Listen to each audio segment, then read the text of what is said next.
নারীর সুখ একজন মেয়ের সুখ তার বাবার বাড়ির সম্পত্তি নয়, তার স্বামীর ভালোবাসা আর তার ব্যবহারে লুকিয়ে থাকে। স্বামী ভালো হলে কুঁড়ে ঘরেও স্বর্গ মনে হয়, আর স্বামী খারাপ হলে রাজপ্রাসাদেও শান্তি পাওয়া যায় না। একজন নারী খুব বেশি কিছু চায় না, সে শুধু চায় তার স্বামী তাকে বুঝুক, সম্মান করুক আর সব পরিস্থিতিতে তার পাশে থাকুক। যে স্বামী তার স্ত্রীর চোখের ভাষা বোঝে, তার কষ্টকে নিজের কষ্ট মনে করে, সেই পুরুষের পাশেই একজন নারী পৃথিবীর সব সুখ খুঁজে পায়। কারণ একজন নারীর কাছে তার স্বামী সবচেয়ে বড় আশ্রয়, সবচেয়ে বড় শান্তির জায়গা। ভোরের অন্ধকার কাটতেই শুরু ঘরবাড়ি প্লাস রান্নাঘর, পরিপাটি সকালের নাস্তা, স্কুলের টিফিন গুছিয়ে উনুনে রান্না আর টাকা ইনকামের গোপন কৌশল আজকে আমি তোমাদের কাছে শেয়ার করব। আর আমার প্রচণ্ড গরমে ছোট্ট টিনের বাসাটা একটু ঝাড়া মোছা করে নিচ্ছি, সেই ব্লগটাই আজকে তোমাদের কাছে শেয়ার করব। তো নতুন দিনে নতুন আর একটি ব্লগ ভিডিও নিয়ে হাজির আমি আপনাদের মাঝে। সাভানা, ভারতের ছোট্ট একটা গ্রাম শীতলকুচি জেলা থেকে বলছি। তো welcome back to my channel. আসসালামু আলাইকুম। তোমরা সবাই কেমন আছো? আমি আশা করি তোমরা সকলেই ভালো আছো। আলহামদুলিল্লাহ আমিও ভালো আছি, আমার পরিবার পরিজনদের নিয়ে আলহামদুলিল্লাহ আমি ভালোই আছি। আর আমার প্রাণপ্রিয় কলিজা আপু ভাইয়ারা তোমরা সবাই কেমন আছো? আমি আশা করি তোমরা সকলে ভালো আছো। আমার ব্লগ যেহেতু প্রতিদিন বিকেল 4টায় আসে, আমার ব্লগের কোনো না কোনো অংশ ভালো লাগলে সাবস্ক্রাইব করে পাশে থাকবেন। পাশে ছেলে ভিডিও এডিট করতেছে, আর আমাদের বাড়ির পাশে মানে হরিসভা হচ্ছে, তারই শব্দ শুনতেই হয়তো পাচ্ছেন। সন্ধ্যা থেকেই চলছে। তো যাই হোক, ভিডিওটার একটু ডিস্টার্ব হলে তোমরা একটু ম্যানেজ করে নিও। তো এই যে দেখুন, প্রচণ্ড গরমে টিনের ঘরটা কিভাবে ঝুল ঝেড়ে নিচ্ছি। ভোরের অন্ধকার কাটতেই শুরু হয় ঘরবাড়ি প্লাস রান্নাঘর, পরিপাটি, বেডরুম, ঝুলঝাড়া, সকালের রান্না, নাস্তা প্লাস স্কুলের টিফিন গুছিয়ে উনুনে রান্না, টাকা জমানোর কৌশল, গোপন কৌশল, সেই বিষয় নিয়ে আলোচনা করব। দেখুন, আমরা যদি ভোরে ভোরে সংসারের কাজগুলো করে উঠি তাহলে কিন্তু নিজের জন্য সারাদিনে কিছু হলেও টাইম পাওয়া যায়। আর যদি ভোরে উঠে কাজ করতে না পারি, সংসারের বেলা হলে কিন্তু আমাদের খুব দেরি হয়, আর ছেলে মেয়ে হাজব্যান্ডের ওদের কথা শুনতে হয়। সেই জন্য আমাদের যেগুলো কর্তব্যের কাজ সেগুলো তো করতেই হবে।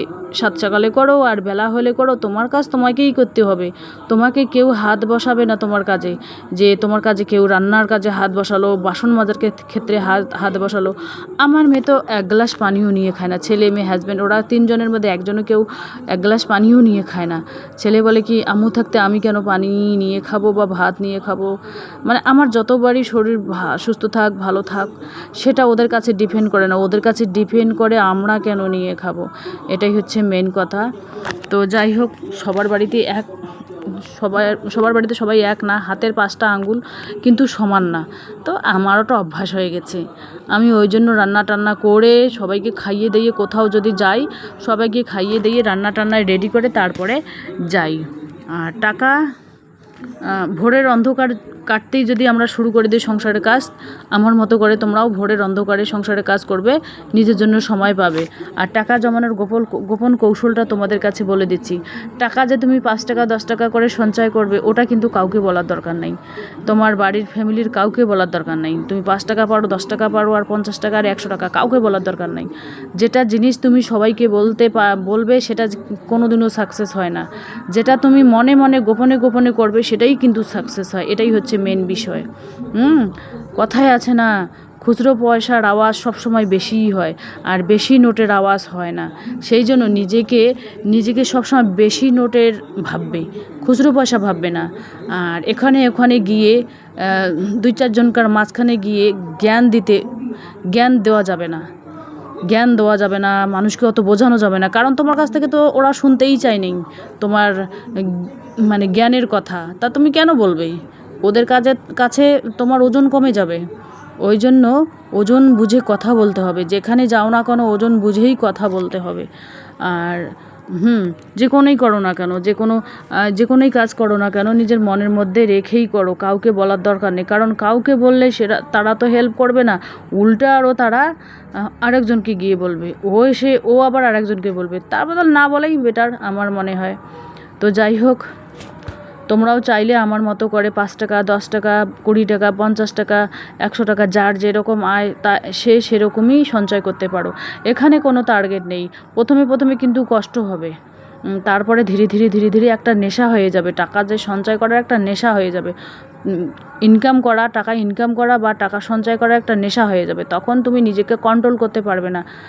তো সেই জন্য পৃথিবীতে বেঁচে থাকতে গেলে ইয়ং বয়সে তোমরা টাকাকে সেভ করো, আর বৃদ্ধ বয়সের টাকাই তোমাদের সেভ করবে। এটাই হচ্ছে বাস্তব কথা।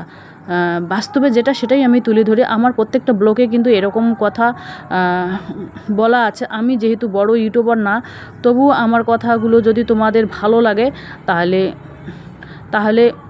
ভিডিওটা কন্টিনিউ করে যান। যাই হোক, মেন টপিকে আসি। টাকা এইভাবে গোপনে তোমরা টাকা সঞ্চয় করবে। সবাই কিন্তু টাকা সঞ্চয় করে, সবার কিন্তু টাকা সঞ্চয় করার ধরন আলাদা। কেউ প্লাস্টিকের ব্যাংকে রাখে, কেউ মাটির ব্যাংকে রাখে, কেউ শাড়ির আঁচলের তলায় রাখে, কেউ আলমারিতে রাখে, কেউ ব্যাগে রাখে, কেউ টেবিলের তলায় রাখে। মানে যার যেরকম টাকা সঞ্চয় করার রুচি, সে সেরকমভাবেই করে।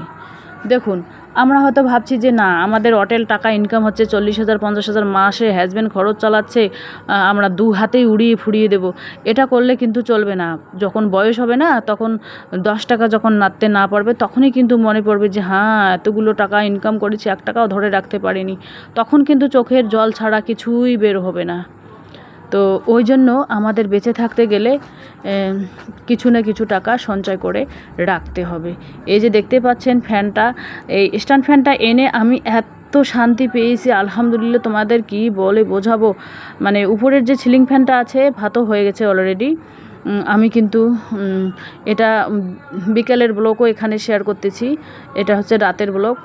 রাতের, বিকালের, সকালের যখন যেটা পাই তখন সেই ব্লগগুলোই আমি এখানে এডিট করি আর কি। সবগুলোই একসাথে এডিট করি, কারণ আমি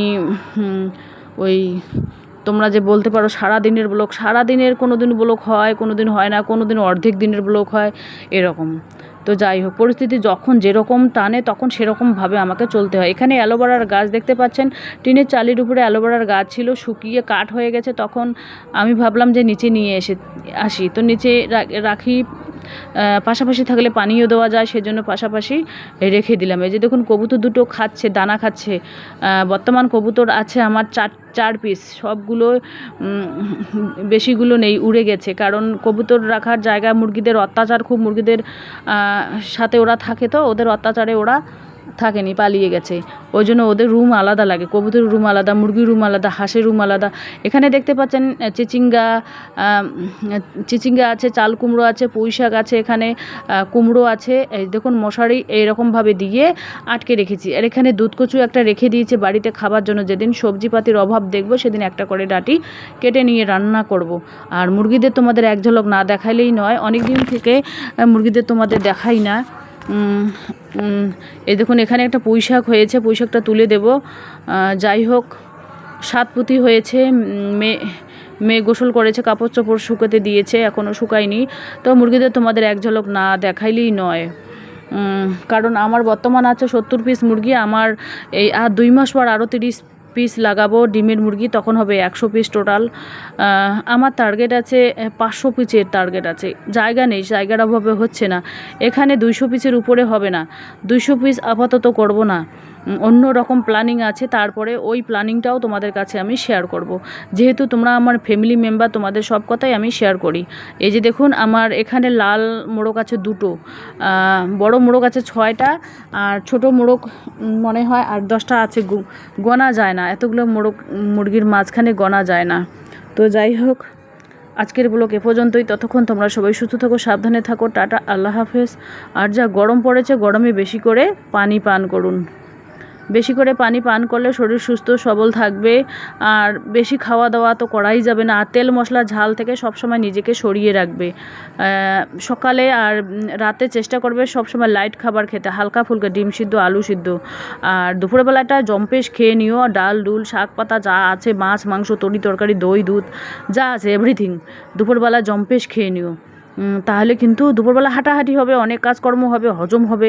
রাত্রিবেলা কিন্তু হজম হয় না, আর সকালবেলা হজম হয় না। এই জন্য নিজেকে কন্ট্রোল করতে হবে। গরমের সময় খাবার দাবারের উপর নজর রাখতে হবে। মানুষ কিন্তু বেশি খেলেই মরে, কম খেলে কিন্তু মরে না। তো চলো টাটা, আল্লাহ হাফেজ।